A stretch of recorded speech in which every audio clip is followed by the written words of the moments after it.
Meerut GB block haunted house horror. ये कहानी है इंडिया के सबसे मशहूर भूत बंगलों में से एक, मेरठ जीबी ब्लॉक की। संजय सिंह, जो मेरठ से 200 किलोमीटर दूर बसे एक छोटे से गांव का रहने वाला था, अपनी मां को लेकर मेरठ के जीबी ब्लॉक के बाहर एक स्टाफ क्वार्टर में रहने आया था। उसका जीबी ब्लॉक के चौकीदार की तरह पहला दिन ही था जब उसके साथ ये घटना घटी।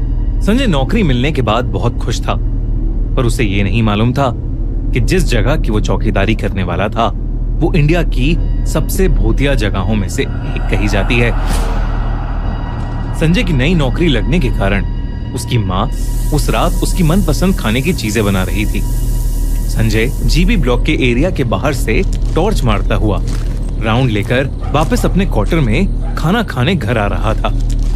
तभी अपने घर से थोड़ी दूर एक नलके के पास खड़े हुए अपनी माँ को उसने किसी को कहते हुए सुना, इतनी रात को तुम्हारा ऐसे इलाके में होना ठीक नहीं है। जब उसने वहां पहुंचकर अपनी माँ से पूछा कि वो किससे बात कर रही थी, तो उन्होंने उसे बताया कि वो खाने के लिए पानी भर रही थी और तभी उन्हें आसपास की झाड़ियों से जीबी ब्लॉक की तरफ जाती हुई लाल साड़ी में एक लड़की दिखी।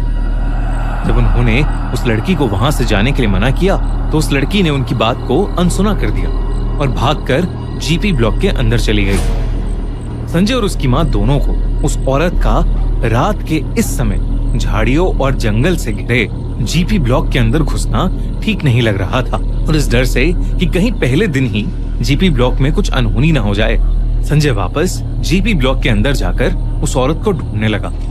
रात के अंधेरे में जंगल और झाड़ियों से घिरे होने के कारण संजय को बस उतना ही दिख रहा था जितना उसकी टॉर्च की रोशनी दिखा पा रही थी। जीबी ब्लॉक का बंगला 3 हिस्सों में बटा हुआ था।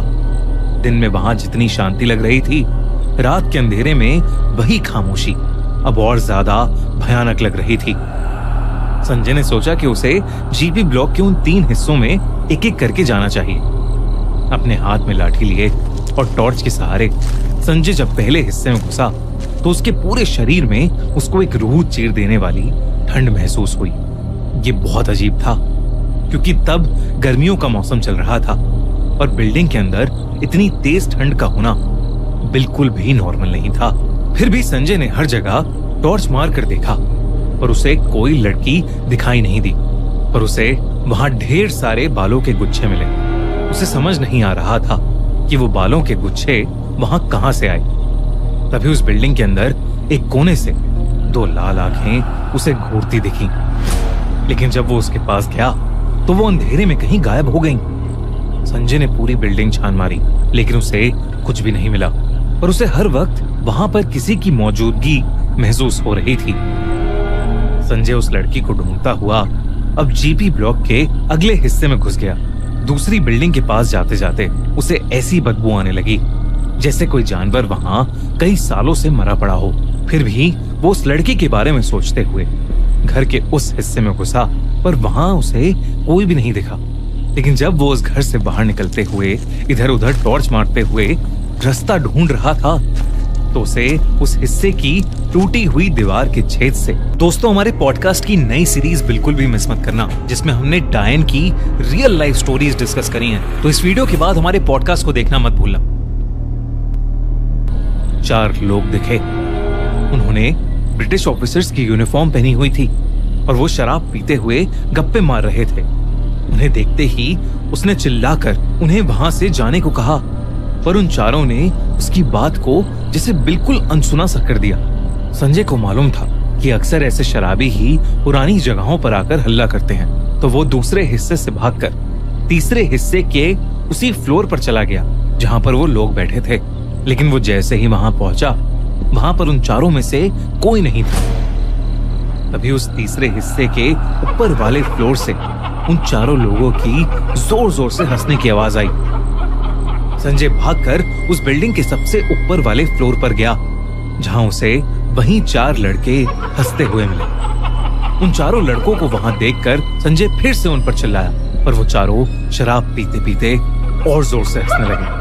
जब संजय के कई बार कहने पर भी वो लोग वहां से नहीं गए तो संजय ने उनमें से एक को अपनी लाठी से मारा, पर वो लाठी उस लड़के के आर पार चली गई।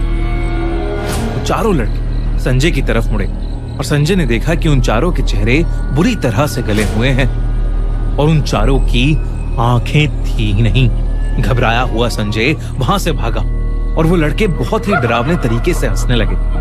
संजय वहां से भागता हुआ दूसरी तरफ से निकला जब उसने जीपी ब्लॉक के पहले हिस्से के पास से एक लड़की को छत के ऊपर चढ़ते हुए देखा, जो वहां रुककर अपने बालों को कंघी करने लगी और संजय को बहुत ही भयानक तरीके से देखने लगी। उसकी आंखों में वही लाल चमक थी जो कुछ समय पहले संजय ने अंधेरे में देखी थी। संजय को वो सब देखकर कुछ समझ नहीं आया और वो अपनी जान बचाने के लिए वहां से और तेजी से अपने क्वार्टर की तरफ भागा, लेकिन वो भागते भागते अचानक रुक गया क्योंकि उसके ठीक सामने एक और औरत खड़ी थी जिसने लाल साड़ी पहनी हुई थी। संजय को लगा कि ये वही लड़की है जिसे संजय की मां ने देखा था, लेकिन जब उसने उस लड़की को पुकारा और जब वो लड़की मुड़ी तो संजय की रूह कांप उठी। उस औरत का चेहरा बेहद डरावना था। ऐसा लग रहा था कि जैसे वो कोई चुड़ैल हो। संजय को देखते ही उस औरत ने उसे बहुत जोर से धक्का दिया, जिसकी वजह से उसका सर पास पड़े पत्थर पर लगा। संजय को ऐसा लगा कि जैसे उस औरत का हाथ नहीं बल्कि कोई जलता हुआ लोहा था। संजय दर्द में बहुत जोर से चिल्लाया और उसी दर्द में कर्राते हुए संजय ने देखा कि वो लाल साड़ी वाली औरत हवा में उड़ती हुई जीपी ब्लॉक के अंदर जाते जाते कहीं गायब हो गई। उसकी मां संजय की चीख सुनकर उसके पास आई तो संजय बहुत बुरी तरह से डर से कांपता हुआ जीपी ब्लॉक की तरफ देख रहा था। तभी संजय ने अपने कान में एक औरत की आवाज सुनी जो जीपी ब्लॉक के अंदर से सिर्फ संजय को सुनाई दे रही थी और जो उसे कह रही थी, मैं हमेशा यहीं रहूंगी और अगर तू और तेरी मां यहां फिर से आए तो मैं तुम दोनों को जान से मार दूंगी। संजय की मां भी घबराई हुई उसे स्टाफ क्वार्टर के अंदर ले गई। तब उसकी मां ने देखा कि संजय की छाती पर किसी इंसान के हाथ के निशान थे। उस दिन के बाद संजय ने वो नौकरी हमेशा के लिए छोड़ दी। बाद में उसे पता चला कि जीबी ब्लॉक में पहले ब्रिटिश आर्मी की बिल्डिंग्स थीं और वहां पर अक्सर लोगों के साथ ऐसी ही चीजें हुई हैं। कई लोगों को वहां ब्रिटिश आर्मी के टाइम के ऑफिसर्स दिखे हैं और कई लोगों को वो लाल साड़ी वाली औरत। संजय समझ गया था कि उस दिन वो मेरठ के भूत बंगले से बाल बाल बचा। मेरठ जीपी ब्लॉक के बारे में कई अफवाहें, कई लोग उसे इंडिया का सबसे हॉन्टेड भूत बंगला कहते हैं तो कई कहते हैं कि ये सब एक झूठ है।